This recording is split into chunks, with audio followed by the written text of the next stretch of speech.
Di sini saya akan membahas tentang sistem muskuloskeletal. Apa sih sistem muskuloskeletal itu? Sistem muskuloskeletal berasal dari kata muskulo yang berarti otot dan skeletal yang berarti tulang. Secara umum, sistem muskuloskeletal adalah sistem yang berperan dalam penunjang, melindungi, dan menggerakkan tubuh yang terdiri dari tulang, osteologi, otot, miologi, dan sendi, artiologi. Fungsi sistem muskuloskeletal: 1. Memberi bentuk dan postur pada tubuh. 2. Melindungi organ-organ yang lunak, misalnya otak, sumsum tulang belakang, jantung, paru-paru, dan lain-lain.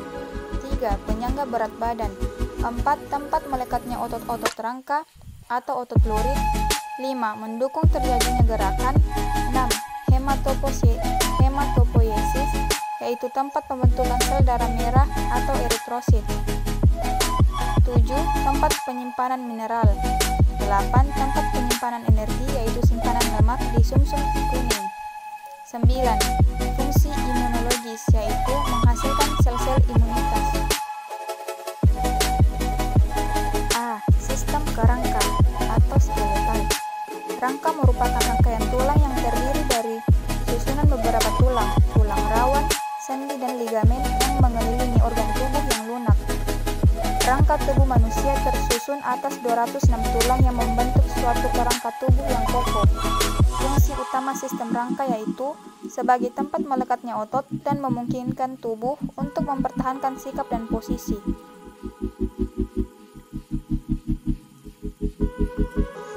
Klasifikasi tulang berdasarkan bentuk dan ukuran. Yang pertama, tulang panjang. 2. Tulang pendek. 3. Tulang pipi. 4. Tulang sesamoid. 5. Tulang tidak beraturan. Sistem rangka dibagi menjadi 2. Yang pertama, skeleton aksial, dan yang kedua, skeleton apendikular. Skeleton aksial terbagi lagi menjadi 1. Tulang tengkorak atau os cranium, terdiri dari os frontal, os sphenoid, os temporal, os ethmoid, os occipital, os parietal, os nasalis, os maxillaris, os zygomaticum, dan os mandibula. Tulang dada atau os sternum, terdiri dari manubrium sterni atau kepala tulang dada, corpus sterni atau badan tulang dada, dan processus xiphoid atau tulang tajuk pedang.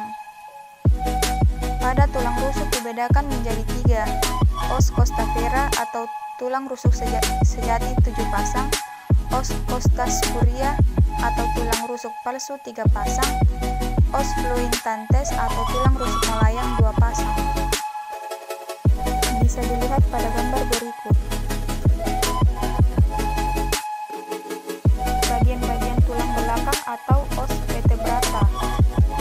Vertebrata cervicalis 7 ruas, vertebrata thoralis 12 ruas, vertebrata lumbalis 5 ruas, vertebrata sacralis 5 ruas, vertebrata coccygealis 4 ruas. Tulang pelvis, yaitu os ilium atau tulang usus, os ischium atau tulang duduk, os pubis atau tulang kemaluan.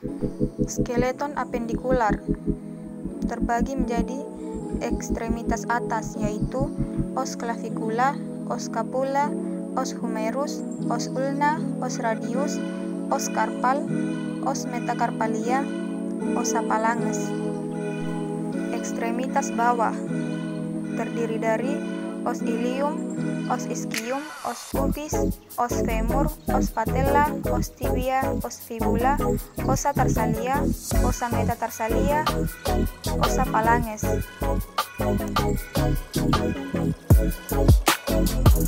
Gangguan atau kelainan pada tulang. Pertama, skoliosis. Yang kedua, lordosis. Yang ketiga, kifosis. D. Sistem otot.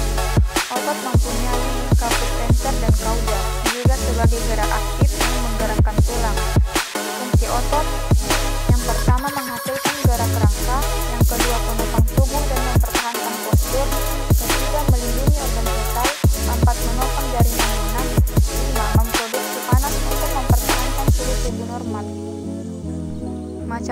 sel otot.